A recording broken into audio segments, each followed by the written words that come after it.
बिस्मिल्लाहिर्रहमानिर्रहीम। आज हमारा टॉपिक है अब हम टॉपिक शुरू करते हैं पैरासिम्पथेटिक नर्वस सिस्टम। इससे पहले आपने सिंपथेटिक नर्वस सिस्टम की जो वीडियो है वो सुन लेनी है, क्योंकि वो आप सुन लेंगे तो ये आपको तो ऐसे ऐसे ऐसे ऐसे चुटकी भर लगेगी, ठीक है ना। तो पैरासिम्पथेटिक नर्वस सिस्टम में हमारे पर ये इतना पैराग्राफ जो उनसे दिए गए ये आपको सारा इंशाल्लाह समझ आ जाएगा, और उसी तरह हम कॉन्सेप्ट को उखाड़ेंगे, लेकिन जो रटेबल चीज़ें हैं वो आपके ज़िम्मे हैं। चलिए हम शुरू करते हैं। अब इसके जो पहला पैराग्राफ है उसमें हम थोड़ी थोड़ी बातें पढ़ भी लेते हैं, ताकि उसके आपको एक लफ्ज़ ब लफ्ज़ आपको क्लियर भी हो जाए।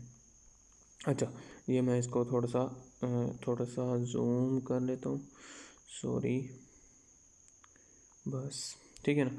अब वो इसमें लिखता है कि the parasympathetic system also organised the base of the pre ganglionic and para post ganglion, यानी कि प्री गैंग्लियन या फॉर एग्जाम्पल ये नर्व निकली है और इधर उसने स्नैप्स की है, और गैंग्लियन में सिंपथेटिक गैंग्लियन में, तो ये हमारे पास प्री गैंग्लियोनिक और ये पोस्ट गैंग्लियोनिक, इसमें भी यानी कि हमारे पास प्री गैंग्लियोनिक और पोस्ट गैंग्लियोनिक वाला कॉन्सेप्ट होता है। दूसरा वो लिखता है कि इसमें हमारे पास क्रैनियल और सैक्रल होती है, यानी कि थोरैसिक जो थोरैक्स है ना, यानी कि क्रैनियल जो सी वाली होंगी, क्रैनियल सी और हमारे पास एस, ये इन्वॉल्व होती हैं, लेकिन थोरैसिक टी और हमारे पास जो सी एस होती हैं वो इन्वॉल्व नहीं होती, क्योंकि वो हमारे पास सिंपैथेटिक नर्वस सिस्टम थी। और पैरासिम्पथेटिक में कौन सी आती हैं? क्रैनियल और सैक्रल वाली हमारे पास आती हैं, ठीक है ना। अच्छा, अब द प्री गैंग्लियोनिक, अब देखें the pre ganglionic neuron constitute the part of the nuclei of the cranial. अब इधर गैंग्लिया नहीं लफ्ज़ इस्तेमाल किया, क्योंकि क्रैनियल में जो हमारे पास कलेक्शन ऑफ सेल होते हैं वो गैंग्लिया जोन से होते हैं, उसको हम क्या नाम देखते हैं? न्यूक्लियाई का। पेरिफेरल नर्वस सिस्टम में जिस तरह हम जब सैक्रल की बात करेंगे इसी पैरासिम्पथेटिक नर्वस सिस्टम के लिए, तो उधर हम लफ्ज़ इस्तेमाल करेंगे गैंग्लिया का, ठीक है ना। तो parts of the nuclei of the certain cranial nerve are lie in the lateral grey horn on the sacral segment of the spinal cord. यही वो, अगर आपको वही तस्वीर उसी पे ले जाऊँ तो उसी की वो बात कर रहा है। अब ये देखें, जो क्रैनियल वाली वो तो सारी बात है क्रैनियल से निकलेंगी, जो नीचे सैक्रल वाली वो स्पाइनल कोड से निकलेंगी। तो हमने स्पाइनल कोड का ये क्रॉस सेक्शन ले रखा था। अब हम बात करते थे कि ये हमारे पास जो ये, अच्छा, ये ग्रे मैटर है, ये बाकी जो बच जाता है वाइट मैटर, और ये जो डिवीजन जाती हैं यहाँ से, इसको कहते हैं एंटीरियर होन, इसको पोस्टीरियर होन। ये जब आके मिलती हैं तो ये फिर क्या बन जाती हैं? स्पाइनल नर्व बन जाती है। फिर ये स्पाइनल नर्व दो ब्रांचेज में तकसीम होती है, एक को हम कहते हैं पोस्टीरियर रेमाई, एक को कहते हैं एंटीरियर रेमाई। और इसको एंटीरियर और पोस्टीरियर को हम डोर्सल रेमाई भी कह सकते हैं, और एंटीरियर रेमाई को हम वेंट्रल रेमाई भी कह सकते हैं। तो इसलिए वो लिखता है कि सैक्रल जोन से है ना, वो इस लैटरल होन से निकलती हैं। एक इस लैटरल होन से निकल कर फिर जिस तरह एंटीरियर होन से पास की, फिर स्पाइनल नर्व से पास की, फिर एंटीरियर रेमाई या वेंट्रल रेमाई से निकल कर जो सी है ना, वो फिर हमारे पास ऑर्गन वगैरह को सप्लाई करती हैं। जो सैक्रल जो एस वाले रीजन से पैरासिम्पथेटिक जो हमारे पास जो नर्व्स निकलेंगी, ये हम सिंपथेटिक में इस सारी को एक्सप्लेन कर चुके हैं। ये अब मैंने फिर भी इसको दूसरी बार भी एक्सप्लेन कर दिया, ठीक। उधर हम डिटेल में पढ़ चुके थे, ठीक। मतलब मैं आपको फिर भी एक बता दूँ, फॉर एग्जांपल इस तरह आती हैं, इस तरह आएंगी, इस तरह आएंगी, इस तरह, ठीक है ना। ये एस वाले रीजन वाली, ठीक है ना। अच्छा, ये वो बात हमारे पास होगी कि जो है ना, lateral gray horn or the lateral gray parasympathetic region has the cranial part and the sacral axon of the preganglionic axon of the preganglionic emerge either as a part of the cranial nerve, a component of the ventral root, ventral में आगे वाला जो root of the sacral nerve, ये बातें होंगी। containing the cell body of the pore। अब zone सी इसकी ना जो हमारे पास है वो लिखता है कि अब उधर जोन सी पैरासिम्पथेटिक गैंग्लिया थी ना, ठीक है ना, वो हमारे पास जोन सी इरेगुलर ऐसे इंटरवल में हमारे पास इंटरलिंक थी, ठीक है ना। लेकिन जो प्री सिम्पथेटिक गैंग्लिया होती हैं वो वाइडली सेपरेट होते हैं, क्योंकि ये ऐसे निकलती हैं और इसके 4 गैंग्लियान होते हैं, ठीक है ना। सिंपथेटिक चेन के साथ इसका कोई कंसर्न नहीं है पैरासिम्पथेटिक का, तो इसके अपने गैंग्लिया होते हैं, और वो 4 किस्म के गैंग्लिया होते हैं, वो हम आगे जाकर देखेंगे, ठीक है ना। वो भी आपको बताता हूँ, इसलिए वो दूर पड़े होते हैं, ठीक है। इसलिए हम इसे कहते हैं कि ये वाइडली स्पेस्ड है, और वो हमारे पास करीब करीब पड़े थे। ऐसे नर्व आती थी प्री गैंग्लियोनिक, इधर सिनैप्स करके फिर पोस्ट गैंग्लियोनिक बन जाती थी। ये एक बहुत सारा डिस्टेंस ट्रैवल करती है, फिर प्री गैंग्लियोनिक, और फिर हमारे पास पोस्ट गैंग्लियोनिक जाती है। और इसमें ये लिखता है कि कुछ तो ऐसी हैं कि फॉर एग्जांपल ऐसी हैं कि फॉर एग्जांपल ये आई और उन्होंने गैंग्लिया में स्नैप्स किया, पोस्ट गैंग्लिया और कुछ डायरेक्ट आती हैं और टिश्यू ऑर्गन के पास सप्लाई करती हैं, कोई उनका स्नैप्स ही टारगेट टिश्यू होता है, ठीक है ना। और बाकी जो नीचे वाली बातें हैं सारी वो एक ही उसमें मैंने निकाल रखी हैं, उसको हम देख लेते हैं और ये हमारा पैरासिम्पैथिक ख़त्म हो जाएगा। ये हमारे पास पैरासिम्पैथिक नर्वस सिस्टम जैसे कि क्रैनियल में और सैक्रल में डिवीजन कर, सैक्रल में S2 से S4 तक होती हैं, इसको पेल्विक सैक्रल नर्व्स या नर्वी एरेंजेंटीज भी कहते हैं, ठीक है ना। अच्छा, और जो क्रैनियल होते हैं जारी बात है वो ब्रेन में होंगी, और ब्रेन में वो जहाँ से ओरिजिनेट करती हैं, ओरिजिन लेती हैं, वो फाइबर जहाँ से निकलते हैं वो सारी मिड ब्रेन में मेडुला और बोन्स से निकल सकती हैं। अब क्रैनियल नर्व्स कितनी हैं इसकी पैरासिम्पैथिक में? 4 हैं, तीसरी, 7वीं, 9वीं और हमारे पास 10वीं होती है। और ये सप्लाई जो उनसे क्रैनियल वाली होती है ये सप्लाई ग्लैंड्स, अच्छा पैरासिम्पैथिक जो उनसे होते हैं जितने भी पूरी बॉडी के ग्लैंड्स हैं ना उसको पैरासिम्पैथिक करती है। उसकी वजह ये है कि ज़ाहिर बात है जो ग्लैंड से सक्रीशन होती है, और पैरासिम्पैथिक वो सिस्टम है जो रेस्टिंग स्टेट पर होता है, तो सक्रीशन हमेशा स्ट्रेसफुल सिचुएशन में तो हो नहीं सकती, तो रेस्टिंग स्टेट में होगी, यानी कि कंफर्टेबल स्टेट में होगी, तो इसलिए जितने भी ग्लैंड्स हैं ना उसको पैरासिम्पैथिक देती है, ठीक है ना। अब ये जिन पाथवे को फॉलो कर रहे होते हैं क्रैनियल नर्व्स, इनको हम कहते हैं क्रैनियल पैरासिम्पैथिक आउटफ्लो, और जो सैक्रल होते हैं जिन पाथवे को उसे हम सैक्रल पैरासिम्पैथिक आउटफ्लो कहते हैं। अब ये 4 होती हैं, कौन सी होती हैं हमारे पास? 3, 7, 9 और 10। जो 3 है इसको हम कहते हैं ओकुलोमोटर नर्व, यानी कि वो जो नर्व एक मेन जो नर्व होती है ना उसको हम कहते हैं ओकुलोमोटर नर्व, ठीक है ना। और ये ओरिजिन कहाँ से ले रही होती है? मिड ब्रेन से, यानी कि इसका न्यूरॉन का जो ओरिजिन है वो मिड ब्रेन से। जो 7वीं है उसको उसकी मेन ब्रांच का मेन जो नर्व है उसका क्या नाम है? फैशियल नर्व है। और ये उसका ब्रेन में से ओरिजिन कहाँ से है? Superior salivatory nerve, superior salivatory reason होता है, वहाँ से हमारे पास निकल रही होती है। ये न्यूरो एनाटॉमी के टॉपिक है, लेकिन आप यहाँ से सिर्फ सरफेस नॉलेज उठाएं। न्यूरो में जो से मैं टॉपिक इंशाल्लाह कवर करूँगा तो उधर जाके आपको ये सारी चीज़ें क्लियर होंगी। फिर और है 7वीं, जो कि उसकी मेन नर्व का क्या नाम है? ग्रोसोफ्रेंजियल नर्व, और उसका ओरिजिन जहाँ से ब्रेन में से क्या है? इंफीरियर सेलिवेटरी न्यूक्लियस, सॉरी इधर ये नर्व नहीं आना चाहिए, लफ्ज़ आना चाहिए न्यूक्लियस, ठीक है ना। न्यूक्लियस जो गैंग्लिया है जहाँ से वो ओरिजिन ले रहा होता है। और हमारे पास जो है 10th वैगस नर्व है, और जो इसका जो सा न्यूक्लियस कहाँ है? Dorsal nucleus of the vagus, जो कि हमारे पास ब्रेन वाले हिस्से में पड़ा होता है, ठीक है ना। ये वही बात कि ब्रेन में हम उसे इस न्यूक्लियस जो कलेक्शन ऑफ सेल बॉडीज हैं उसे न्यूक्लियस कहते हैं, जो पेरिफेरल नर्वस सिस्टम उसे क्या कहते हैं? गैंग्लिया। इसलिए सैक्रल में जब हम इसकी एक्सप्लेनेशन देंगे तो उसे कहेंगे गैंग्लिया का वर्ड इस्तेमाल करेंगे, लेकिन क्रैनियल के लिए जब हम नर्व वगैरह इस्तेमाल कर रहे होंगे उसका ओरिजिन बात कर रहे होंगे तो हम कहेंगे न्यूक्लियस। फॉर एग्जांपल ये देखेंगे 4 गैंग्लिया होते हैं इसके पैरासिम्पैथिक में, ठीक है ना। और यहाँ से जो ओरिजिन आ रही होती है वो कहाँ से होती है? फॉर एग्जांपल ये ब्रेन के ये वाले पार्ट हैं जो आगे मैंने दिए हुए हैं, ठीक है ना। ये पार्ट जो ये डॉट डॉट बने हुए हैं ये पार्ट है, ठीक है ना। और ये जो निकल रही हैं ये मेन नर्व है जो कि ये लिखी हुई है, ठीक है ना। मेन नर्व आ रही है, ठीक है ना। और इसको ये जो डॉट बने हुए हैं इसको हम न्यूक्लियस कहेंगे, ठीक है ना, जो मतलब जहाँ से मेन इनका ओरिजिन आ रहा है, ठीक।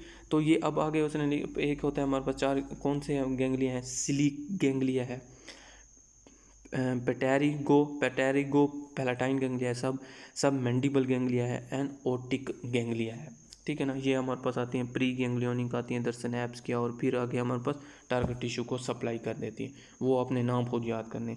अब ये हमारे पास 7वीं आती है जिसे हम अब उसने लिखा है कि फैशियल नर्व, ये आगे जो नर्व है यानी कि फैशियल नर्व की ब्रांच है, ठीक है ना। जो पैटेरोप्लाटाइन गैंग्लिया में आती है, सब मैंडिबल में आती है, वो किसकी है?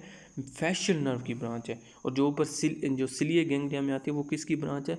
ओकुलोमोटर नर्व की ब्रांच है, ठीक है ना। ये मेन नर्व की ब्रांचेस के नाम से लिखी हुई, उधर आप जाके मैं दिखाता भी उधर जाके पढ़ेंगे तो यही बातें लिखी हैं, ठीक। तो इसी तरह ये प्री गैंग्लियोनिक आई और इन्होंने स्नैप्स किया और यहाँ से ये आगे निकल कर टारगेट टिश्यू को सप्लाई। लेकिन एक नर्व ऐसी है जिसे हम वैगस नर्व कहते हैं जो कि C10 से आती है, ठीक है ना। वो जनाबे वाला वो कोई स्नैप्स नहीं करती, ठीक है ना। और इसके बारे में ये भी लिखा हुआ है कि ये हमारे पास क्रैनियल वाले रीजन से निकल कर नीचे तक ऑर्गन तक हमारे पास जाती है, यानी कि थोरैक्स और वहाँ तक जाती है इसकी सप्लाई। और ये किसी गेंगलियो वगैरह में हमारे पास ये स्नैप्स नहीं करती, ये डायरेक्टली आती है और टारगेट टिश्यू के पास, ये समझ लें टारगेट टिश्यू है उसके पास ये जाकर सप्लाई अपनी देती है। तो ये सारी पैरासिम्पथेटिक में यही बातें लिखी हुई हैं। अब मैं आपको बुक पे भी दिखा देता हूँ। पहले ये देख लें, ये देखें पैरासिम्पथेटिक ये जो सी आ रही है ना, वेगस जिसने हार्ट के पास जा रही है, ये डायरेक्ट आई और उसने आकर टारगेट टिश्यू को दे देती है, ठीक है ना।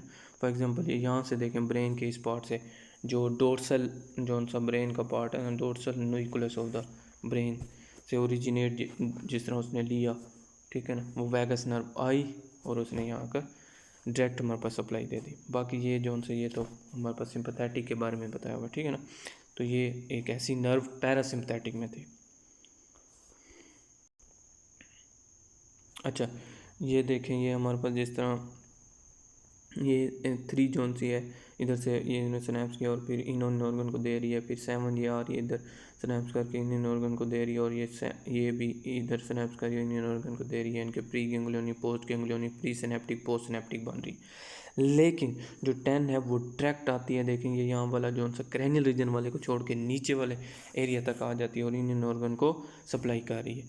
तो और ये फिर डायरेक्ट उस ऑर्गन में आकर स्नैप्स करती है। तो ये लिहाजा क्या होगी, प्री सिनेप्टिक और पोस्ट सिनेप्टिक तो होगी, लेकिन प्री गैंग्लियोनिक और पोस्ट गैंग्लियोनिक नहीं होगी, ये जो 10 वाली है, ठीक है ना।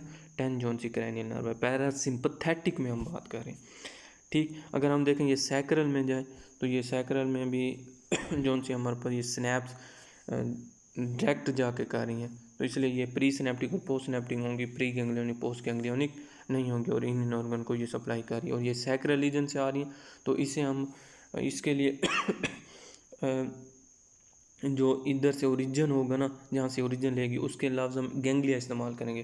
फॉर एग्जाम्पल यानी कि सेल बॉडीज़ के सैक्रल वाले रीजन जहाँ से पड़ा है, और इधर ये जो डॉट डॉट बने गए हैं इसको हम न्यूक्लियस का वर्ड इस्तेमाल करते हैं कि क्रैनियल के कहाँ से ये मेन नर्व जो उसका ओरिजिन ले रही है, ठीक है ना, जहाँ भी ये लफ्ज़ वगैरह लिखे हुए होंगे, ठीक। ये आपके जनाब वाला वहीं 4 ये आपके वो लिखे हुए हैं, और सारी डिटेल जो है ना ये आप पढ़ेंगे, यही चीज़ आपको मिल जाएगी, ठीक है, जो मैंने आपको बता दी है। ये आपको ना मैं एक उसकी ना 4 में से एक की थोड़ी सी तफसील बता देता हूँ, मज़ीद कॉन्सेप्ट क्लियर हो जाए।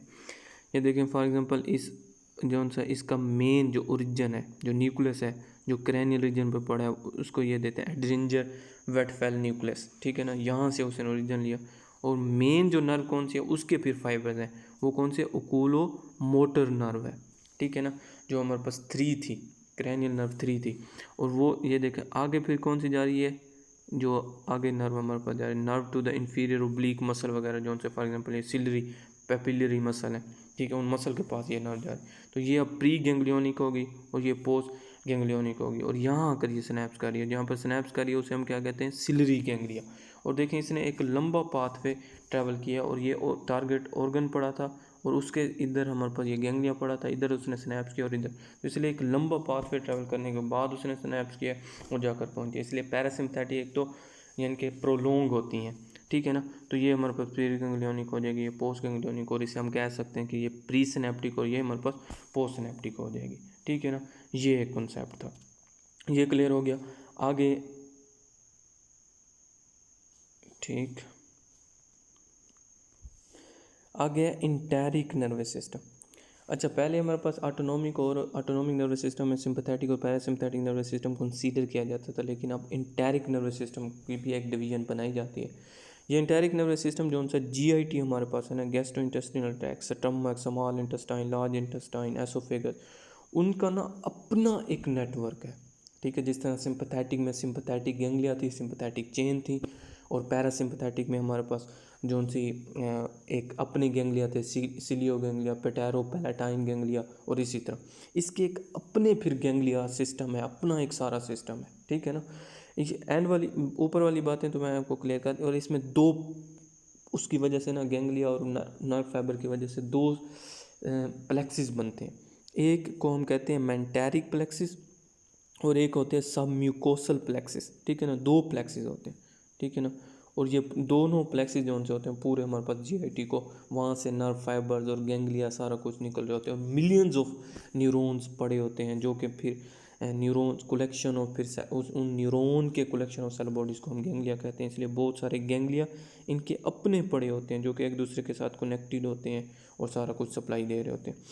अब आखिर में वो एक बात लिखता है, वो है इस पैराग्राफ में कि हाँ पैरासिम्पथेटिक और सिंपथेटिक नर्वस सिस्टम की वजह से रेगुलेट होता है जो जीआईटी का इंटेरिक नर्वस सिस्टम है। लेकिन ये बात भी है कि अगर हम पैरासिम्पथेटिक और सिंपथेटिक नर्वस सिस्टम को कट कर दें और उस यानी कि उसे ख़त्म कर दें, उसकी नर्व्स जो वहाँ तक जा रही हैं उसे ख़त्म कर दें, तो लेकिन फिर भी जो जीआईटी है वो काम करता है अपने गैंग्लिया अपने फाइबर्स की बुनियाद पर। तो इसलिए हम कंसीडर करते हैं कि ये थर्ड डिवीजन है, ठीक है ना, सिंपथेटिक और पैरासिम्पथेटिक के अलावा। तो इंटेरिक नर्वस सिस्टम भी एक हमारे पास डिवीजन बनती है, ठीक है। अब जो इसके प्लेक्सिस हैं और जो उसकी हैं वो हम उसे देख लेते हैं। ये बहुत ही प्यारी डायग्राम है, ठीक है ना, बहुत ही प्यारी डायग्राम है, ठीक है। इधर मैं जीआईटी लिख देता हूँ, जीआईटी, ठीक है। ये सब म्यूकल प्लेक्सिस, ये जो सा होता है एपिथीलियम, ये विलाई बने हुए हैं एपिथीलियम, ऊपर वाली एपिथीलियल लेयर, उसके नीचे पड़े होते हैं प्लेक्सिस। प्लेक्सिस इनके बहुत सारे फाइबर्स एक दूसरे के साथ मिल रहे हैं, ये देखें डॉट डॉट जोन से बने हैं, ये गैंग्लिया हैं इसके अपने, ठीक है ना। गैंग्लिया और ये फाइबर्स ऐसे एक दूसरे के साथ इसको एक दूसरे के साथ मिल रहे हैं, फिर दूसरा इसके साथ मिल रहा है, तो प्लेक्सिस एक पूरा बन रहा है। तो इसलिए एक सब म्यूकोसल प्लेक्सिस है जो कि एपिथीलियम के नीचे पड़ा होता है, और इसका इसका काम होता है, ये हमारे पास क्या करवाता है, सक्रीशन। जितनी भी सक्रीशन होती है ना वो इसकी वजह से होता है। और जितनी इस जीआईटी में कॉन्ट्रैक्शन होती है, मस्कुलर कॉन्ट्रैक्शन वगैरह, वो इस मेंटेरिक प्लेक्सिस होती है, ये मेंटेरिक प्लेक्सिस। अब इस मेंटेरिक प्लेक्सिस पड़ा कैसे होता है, इसमें हमारे पास एक होते हैं सर्कुलर मसल, ये सब एपिथीलियम है ना, एपिथीलियम से नीचे ऐसे लेयर्स होती हैं, ठीक। सिरोसा जोन सी आउटर मोस्ट लेयर होती है, ठीक है ना।